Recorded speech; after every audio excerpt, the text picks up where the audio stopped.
ತಗತಿಲ್ವಾ ನೀವು? ನಿಮ್ಗಳಿಗೆಲ್ಲ ನಾಚಿಕೆ ಆಗ್ಬೇಕು. ಉತ್ತರ ಕರ್ನಾಟಕದಲ್ಲಿ ಸತತ ಮಳೆಯಿಂದ ಅನುಭವಿಸ್ತಿದ್ರೆ ಜನ. ಹಲವು ಮನೆಗಳಿಗೆ ನೀರು ನುಗ್ಗಿದೆ, ಅವರ ಆಸ್ತಿ ಪಾಸ್ತಿಗಳಿಗೆ ಹಾನಿಯಾಗಿದೆ. ಎಷ್ಟು ಜನರು ಸಿಡಿಲು ಬಡಿದು ಸಾವನ್ನಪ್ಪಿದ್ದಾರೆ. ದನಗಳು ಸತ್ತಿವೆ, ಕುರಿಗಳು ಸತ್ತಿವೆ ಸಿಡಿಲು ಬಡಿದು. ಇವೆಲ್ಲವೂ ನಿಮಗೆ ಕಣ್ಣಿಗೆ ಕಾಣಿಸ್ತಿಲ್ವಾ? ಅದಕ್ಕೆ ಮುನ್ನೆಚ್ಚರಿಕಾ ಕ್ರಮ ಏನ್ ತಗೊಂಡಿದ್ದೀರಾ? ಏನೇನ್ SOP ಮಾಡಿದ್ದೀರಾ? ಮಳೆ ಬಂದಾಗ ಏನೇನ್ ಪರಿಹಾರ ಕೊಡ್ತಿದ್ದೀರಾ?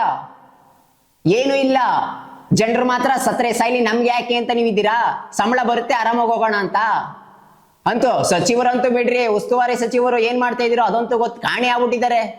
ಶಾಸಕರುಗಳು ಪಾಪ ಬದುಕೋರೋ ಇಲ್ವೋ, 5 ವರ್ಷಕ್ಕೊಂದ್ಸತಿ ಬರ್ತೀರಾ. ಒಟ್ನಲ್ಲಿ ಜನ ನಿಮಗೆ ಓಟ್ ಹಾಕಿ ಗೆಲ್ಸಿದ್ಕೆ ತುಂಬಾ ಸಾರ್ಥಕ ಆಯ್ತು ಅಲ್ವಾ? ಈ ಸಮಯದಲ್ಲಿ ಮಾಡದೆ ಇನ್ಯಾವಾಗ ಮಾಡ್ತೀರಾ ನೀವು? 5 ವರ್ಷ ಬಿಟ್ಕೊಂಡು ಎಲೆಕ್ಷನ್ ಅಲ್ಲಿ ಓಟ್ ಟೈಮಲ್ಲಿ ಮಾತ್ರ ಬರ್ತೀರಾ?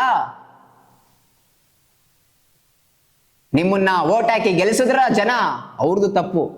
ದಯವಿಟ್ಟು ನಿಮ್ ತಪ್ಪಲ್ಲ, ಯಾವುದೇ ಕಾರಣಕ್ಕೂ ಶಾಸಕರು ತಪ್ಪಲ್ಲ. ಓಟ್ ಹಾಕಿ ಗೆಲ್ಸೋರಲ್ಲ ಜನ, ಅದು ತಪ್ಪು.